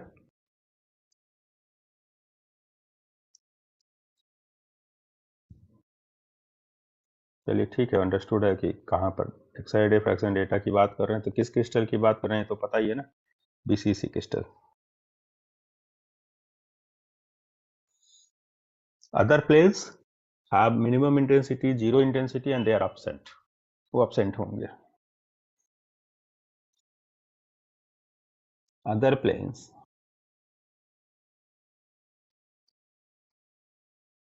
other planes कौन से हैं? 1 1 1 0 0 1 1 1 1 2 1 0 2 1 0 2 2 1 dot dot dot are absent because their intensity is 0. They have zero intensity. They have zero intensity. इनकी इंटेंसिटी जीरो है, इसलिए ये एब्सेंट हो जाएंगे।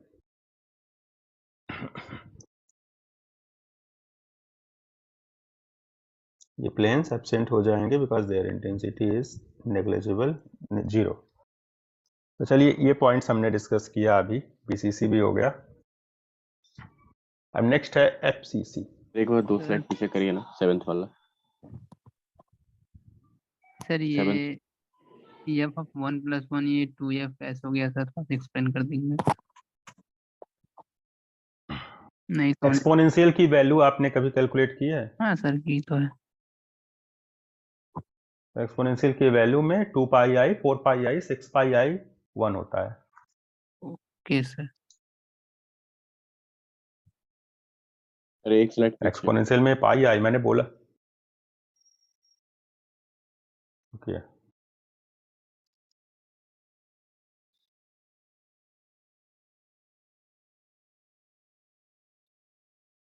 सो अब है फेस सेंटर्ड क्यूबिक स्ट्रक्चर जिसमें 4 एटम्स होंगे। So now structure is face centered cubic structure.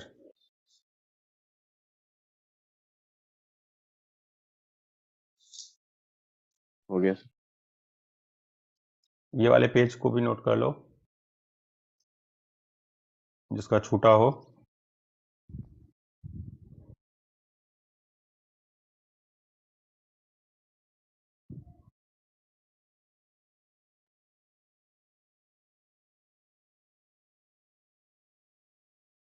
Okay, so now third point is face centered cubic structure. Face centered cubic structure, FCC crystal structure पर बात करेंगे।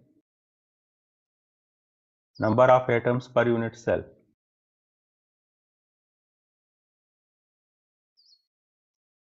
पर यूनिट सेल कितने atoms? 4 atoms. Coordinate of atoms,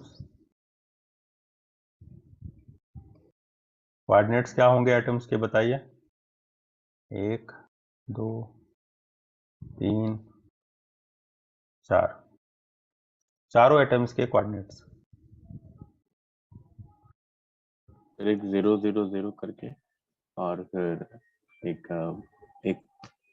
1/2 0 0 फिर 0,1/2 और फिर ऐसे करके 0 0 1/2 0 0 0 0 हाफ 0 हाफ 1/2 1/2 यस 1 ये by 2 1 by 2 1 by 2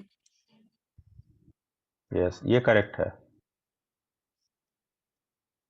क्योंकि आपने एक को face centre of X Y plane, एक को वाई जेड फेस का सेंटर पर, एक जेड एक्स प्लेन के फेस सेंटर पर रख दिया।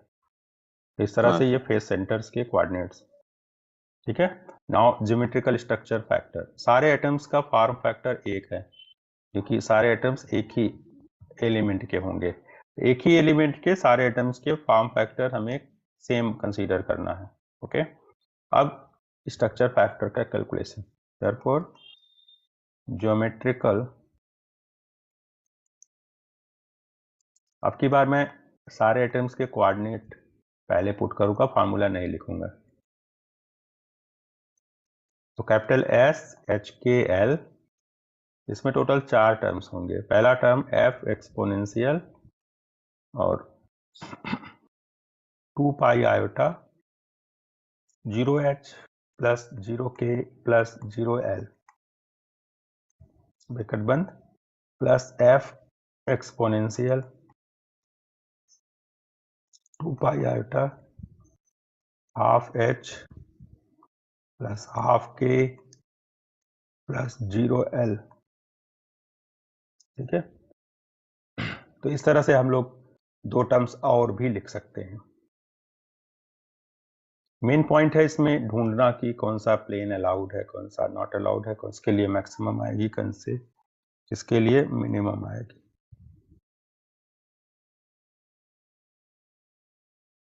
ठीक है, तो नेक्स्ट 2 टर्म्स और भी लिखें तो plus F exponential 2 pi iota half h plus 0k plus half l plus F exponential 2 pi iota 0h plus half k plus half l।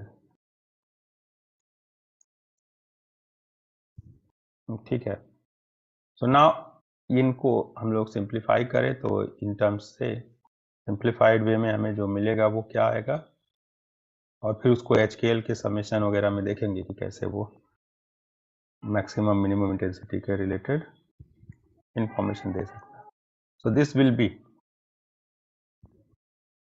F common 1 plus exponential पाई आयोटा h प्लस k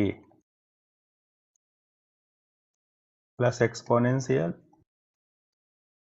पाई iota h plus l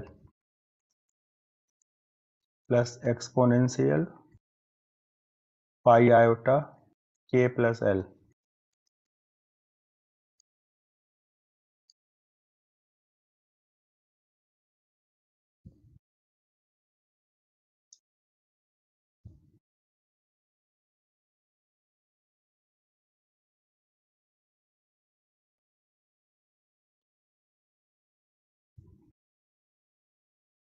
ठीक है, sir note कर लीजिए।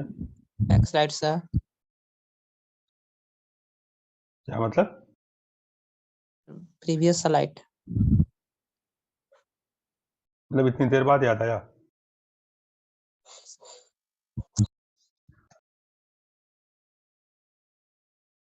Sir जब sir unit cell सब change होता है तो sir इसमें फॉर्म फैक्टर सर सेम कैसे रहता है हर मतलब कि सेम मटेरियल का, चाहे यूनिट फेस चाहे बॉडी सेंटर हो चाहे simple cube. Form factor atoms के ऊपर डिपेंड कर रहा है, एटम्स के अंदर इलेक्ट्रॉन्स पर डिपेंड कर रहा है। और अगर स्ट्रक्चर के अंदर सारे एटम्स कॉपर के हैं या गोल्ड के हैं तो क्या फॉर्म फैक्टर हर एटम पर मैं अलग अलग कर दूं? Yes sir. क्या करें? Yes sir. अलग अलग कर दूं? तो अगर सर इससे एक मोल क्रिस्टल ले लूंगा 10⁻23 एटम्स होंगे तो 10⁻23 एटम्स में अलग अलग फॉर्म फैक्टर होगा। मटेरियल एक ही है, जेड नंबर ऑफ इलेक्ट्रॉन्स हैं, सबका फॉर्म फैक्टर अलग अलग होगा। प्रॉब्लम है सर कि सर यूनिट सेल चेंज हो जा रहा है, उसका प्लेन भी चेंज हो जा रहा है। आपको एक यूनिट सेल से बात करनी है, infinite number of unit cell हैं तो अलग अलग यूनिट सेल पे नहीं कर रहा है। एक सिंगल यूनिट सेल के अंदर 4 एटम्स हैं, मैंने सिंगल यूनिट सेल पर फोकस करने को आपको बोला है। आप करना चाहते हो, आप सुबह से बैठो और एक एक यूनिट सेल, 1 कोना, 2 कोना, 4 कोना, 10 कोना सब लेते हुए आप करते जाओ। बाद में शाम को बैठ के बोल रहा कि अब तो मेरे पास एक यूनिट सेल का किया तो इतना आया, 2 का किया, लाखों करोड़ों अरबों तक जब पहुंच जाना तो बताना मुझे। मैं बता रहा हूँ एक यूनिट सेल पर तो ये 10 यूनिट सेल लेके बैठे हुए हैं। मैं सिंगल 1 यूनिट सेल में जितने एटम्स हैं उनके फॉर्म फैक्टर्स को एक कंसीडर कर रहा हूँ, सिंगल 1 वैल्यू, और उनको फिर समेशन कर रहा हूँ सारे एटम्स के कोऑर्डिनेट्स के साथ। इसमें कहीं कोई प्रॉब्लम है तो बताइए आप लोग, आपके दिमाग में क्या आ रहा है, वो सब चीजें आप आफ्टर क्लास जब डाउट होगा तो डाउट में पूछ लीजिएगा, या लगे कि हाँ उसको पूछना बहुत जरूरी है तो ठीक है, अदरवाइज खुद भी सर्च कर सकते हो। आप स्टूडेंट हैं, हमारा जो टॉपिक है वो टॉपिक हम स्टडी कर लें, उसके बाद फिर आपको रिसर्च पर्पज से देखना है कि इसमें मिस्टेक्स ढूंढनी है, वो आप कर सकते हो आफ्टर दैट। उसके लिए आप फ्री हैं, उसके लिए कोई रोका नहीं आपको, ठीक है। लेकिन अभी जो मैं आपको तीसरे टॉपिक में, तीसरे एग्जाम्पल में बता रहा हूँ, आपने पहले में नहीं बोला, दूसरे में नहीं बोला, तीसरे में जस्ट आपको क्वेश्चन आ गया। मैं आपको ये बता रहा हूँ कि the form factor is same for all atoms because it depends on electrons. और एक एटम अगर यहाँ पर है, दूसरा एटम यहाँ पर है, तीसरा, एक्सरे तो एक सेंस में सबके ऊपर इंसिडेंट होगा ना, कि हम एक्सरे एक को इधर डालेंगे, एक को एक्सरे उधर से, एक को इधर से, एक को इधर से, एक को इधर से, किसी भी डायरेक्शन से एक्सरे नहीं डाल रहे हैं। एक्सरे एक सिंगल डायरेक्शन से आ रहा है, उसके रास्ते में जो भी एटम्स होंगे उन एटम्स के ऊपर वो स्कैटरिंग करेगा। एक्सरे इतना नैरो होता है, उसका जो एम्पलीट्यूड होगा या उसका जो फोकस होगा वो इतना नैरो होगा कि वो पर्टिकुलर एक एटम पर ही स्कैटर होता है। ऐसा नहीं कि वहां उसके रास्ते में 100 200 400 एटम्स मिलने वाले हैं। हाँ, एक लाइन के लॉन्ग आएगा तो एक एटम यहां मिलेगा, फिर आगे बढ़ेगा दूसरा एटम यहां मिलेगा, एक समय पर वो एक एटम से डिफ्रैक्ट होगा। इतना सारा डिफ्रैक्शन पढ़ रखे हो, क्या फायदा अगर लाइट के वेव का पढ़ रखे हैं और एटम के ऊपर उसको अप्लाई नहीं कर पा रहे हो। यहाँ तो एक ही एटम है ना, वो एटम यूनिट सेल का है, किस यूनिट सेल का है उसके ऊपर हम लोग बात करते, तो उस यूनिट सेल के अंदर जितने एटम्स हैं स्ट्रक्चर के अकॉर्डिंग सबका कंट्रीब्यूशन हम लोग ले रहे हैं, कि वो एक एटम यहाँ पर है, एक एटम यहाँ पर है, तो इसके साथ जो होगा वो फेज में होगा या आउट ऑफ फेज होगा। ये वेव है, दूसरी वेव ये है, ये दोनों वेव्स फेज में होंगी क्या आउट ऑफ फेज होंगी? तो पूरे यूनिट सेल के लिए हो गया, 2 एटम्स हैं, 4 हैं, 6 हैं, तो out of phase, in the phase, यही तो पॉइंट आउट कर रहे हैं हम लोग। तो नेक्स्ट है, यहाँ पर हम लोग जब बात करेंगे तो एफ 1 प्लस एक्सपोनेंशियल की जितनी वैल्यूज है सबके सब 1 हो जाएंगी, +1 +1 +1 इफ तब होगी एफ, और एक्सपोनेंशियल की वैल्यू अल्टरनेटली +-1 +-1 हो जाएंगी। ये कब होगा? When h plus k is even, मतलब दो का कॉम्बिनेशन इवन नंबर दे दें, प्रोवाइड करें, h plus k is even. Yes sir. जब h प्लस k इवन होगा, k प्लस l इवन होगा, H plus L। And h plus l even होगा, यहाँ अदरवाइज, तो ये वैल्यू हो जाएगी 4f and 0। This is maximum value and this is minimum. तो यहाँ पर आप कंडीशन को अब चेंज करेंगे थोड़ा, दो इवन इंटीजर्स का भी सम इंटीजर इवन होता है, सम इवन इंटीजर होता है, और दो ऑड इंटीजर्स का भी सम इवन ही होता है। दो ऑड हमेशा जोड़ने पर इवन देता है, 3 + 3 6 हो जाता है, 1 + 1 2 हो जाता है, 5 + 5 10 हो जाते हैं। सो इस केस में कह सकते हैं व्हेन ऑल HKL, जब सारे HKL आर आइदर, सारे HKL आइदर इवन हो, 2 + 2 4 + 4 6 + 6 आइदर इवन और ऑड।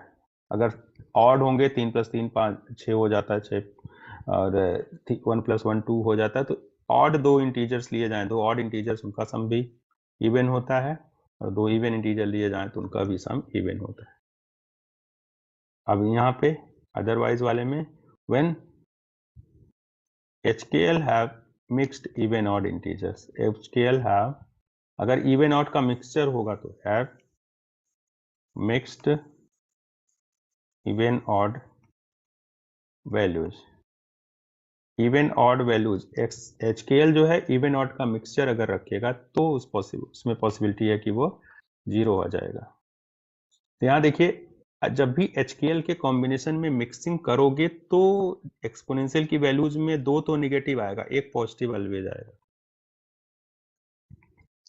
इवन ऑड के मिक्सिंग करने में भी एक बार वो H + K या K + L या L + H, एक बार तो इवन बनेगा, दो बार ऑड बनेगा तो -1 आएगा, और एक बार इवन बनेगा तो +1 आएगा।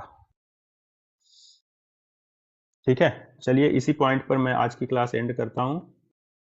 अगला पॉइंट होगा इंटेंसिटी का, चाहे तो इंटेंसिटी लिख देता हूं उसके बाद एंड करता हूं क्लास। ठीक है, चलिए इंटेंसिटी वाला पॉइंट लिख देता हूं, उसके बाद क्लास आज का कंप्लीट कर देता हूं मैं। ठीक है, so this will be intensity proportional to mod of S square, and this is equal to 4F square. This is maximum intensity and this is 0 minimum 0 intensity। भाई सारे एटम्स अगर मिल करके एक फेज में कंस्ट्रक्टिव इंटरफेरेंस करेंगे तो सबका amplitude सम होता जाएगा ना। एक से स्कैटर्ड एम्पलीट्यूड F है, दूसरे से भी F है, तीसरे से भी F, चौथे से भी F F F 4 है। तो when HKL are all even or odd, यहां पर हो जाएगा when HKL have mixed values, mixed even odd values। तो बस इतने ही पॉइंट तक आज की क्लास में डिस्कस कर रहा हूं मैं।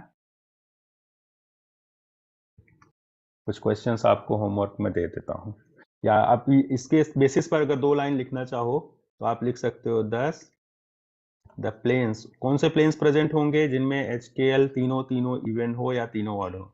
प्लेन्स 111 अगर बात करें तो 111 प्लेन में तीनों ऑड हैं। फिर उसके बाद नेक्स्ट प्लेन है 200, नेक्स्ट प्लेन है 220, सब इवन है। नेक्स्ट प्लेन है 311, तीनों ऑड। 222, तीनों के तीनों even, dot dot dot are present with maximum intensity, present with maximum intensity. कहाँ प्रेजेंट होंगे? Maximum intensity present in XRD data, XRD data of FCC crystal. FCC crystal के XRD data में ये प्लेन्स जिनमें HKL तीनों या तो even है या तो तीनों ऑड है, ये प्लेन्स प्रेजेंट है। क्लियर, समझ में आया?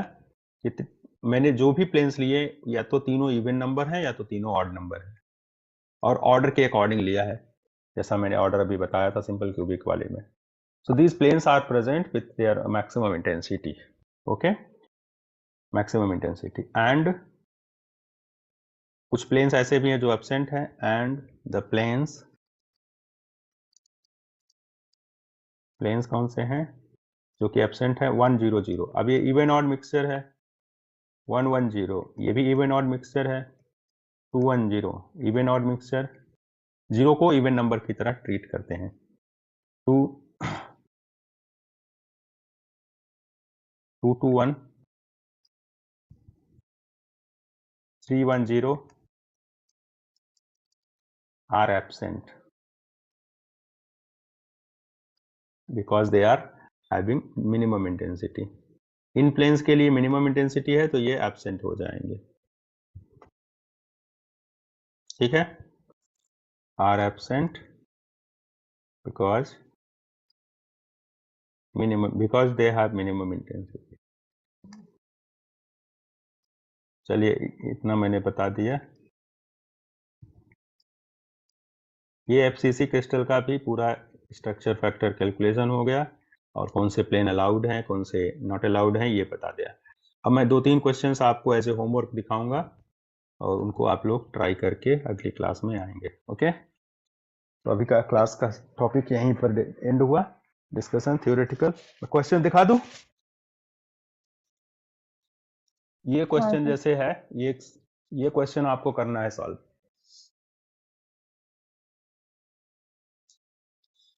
ये मिसलेनियस से क्वेश्चन है, गेट का क्वेश्चन है, पहले कभी किसी एग्जाम में आया होगा गेट में। This is question number 5। Miscellaneous metal with body centered cubic structure shows the first smallest angle diffraction peak at Bragg angle दिया है। HKL नहीं दिया, HKL आपको एज्यूम करना पड़ेगा, जो पीछे डिस्कशन हुआ है उससे। ये क्वेश्चन है जेस्ट का, जेस्ट 2012 का क्वेश्चन नंबर 1। ये भी BCC क्रिस्टल का है। नेक्स्ट है ये भी BCC स्ट्रक्चर का है, DU 2016, DU previous year questions में है ये DU का क्वेश्चन नंबर 1। नेक्स्ट है BHU का क्वेश्चन नंबर 10 है, BHU 2014। Amplitude of scattering of x-rays scattered by a single atom is generally denoted as. ये क्वेश्चन है मिसलेनियस में क्वेश्चन नंबर 1। CaCO3 का 0.3 ले रखा है नैनोमीटर में, स्मॉलेस्ट ब्रैग स्कैटरिंग पूछा है किस एंगल पर होगी। इसके बाद एक मिसलेनियस क्वेश्चन में ये क्वेश्चन है, PCC FCC के लिए क्वेश्चन पूछा है। फिर ये क्वेश्चन ये है, फेस सेंटर क्यूबिक स्ट्रक्चर है, कौन से प्लेन के लिए डिफ्रैक्शन पीक नहीं आएगी। तो चलिए ये क्वेश्चंस आप होमवर्क में आके सॉल्व करके लाइएगा। मिसलेनियस के क्वेश्चन ज़्यादा है, 4th 3rd भी मिसलेनियस का है, 1st भी है, 1st 3rd 4th, उसके बाद मिसलेनियस से ये क्वेश्चन 5वां नंबर। सर एसएसपी के ठीक है, तो असाइनमेंट क्लास के अभी एंड डाउट्स आप करता। कब लेंगे? कौन सा डाउट? एसएसपी के असाइनमेंट्स के डाउट होंगे तो आप कब लेंगे सर? बाद में लिया जाएगा। अभी कौन से क्वेश्चन पर डाउट रह गया? क्वेश्चन तो मुझे लगता है थॉरोली कर रहे हैं ना हम लोग, 1-2 क्वेश्चन भले हाँ छूटते मतलब होंगे। वही, हाँ सर कुछ डाउट मतलब अगर है तो वो आप कब बताएंगे? सर कभी क्लास के एंड में आप पूछ अभी लिया करेंगे। ठीक है, पूछ लेना। सर टेस्ट भी होगा क्या? आप टेस्ट कंप्लीट हो जाने दो इसको। अभी दूसरा यूनिट खत्म होगा, उसके बाद free electron theory, band theory and semiconductor, लगभग 5 क्लास का कोर्स रहेगा। अभी 1 क्लास ये और चलेगी, उसके बाद फिर 5-6 क्लास का कोर्स और रहेगा, 6 क्लास। ठीक है, यस 7-8 एसएसपी क्लास खत्म तक हो है जाएगी अभी सर उसके मैक्सिमम। बाद फिर। हाँ, और सेमीकंडक्टर मुझे 3 क्लास पढ़ाना होता है। Semiconductor 3 class, band theory 2 class, free electron theory 2 या 3 क्लास चलेगा वो। और सर एटॉमिक तो मॉलिक्यूलर 7-8 क्लास वो रहेगी। वो तो आगे की बात आएगी जब आएगा, तब एक बैच में करना है कि 3 बैच में करना है, मिक्स करके करना है, वो सब मैनेजमेंट से डिसाइड होगा, तो आपको पता चलेगा, बता दिया जाएगा। ठीक है, चलिए ठीक है, क्लास एड करते हैं। और किसी को कोई डाउट है तो प्लीज बताएं।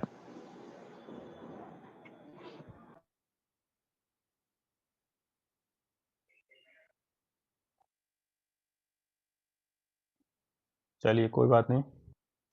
So now class is over. I am going to thank you sir. end Thank you. this lecture. Thank you. Thank you. Thank you. Thank you sir. Yes, sir. Thank you, sir. Thank you. Okay, ji, Yes, sir. thank you. Thank you. Thank you sir. Thank you. Thank you. Okay, thank you. So now meeting is over, class over. Thank you.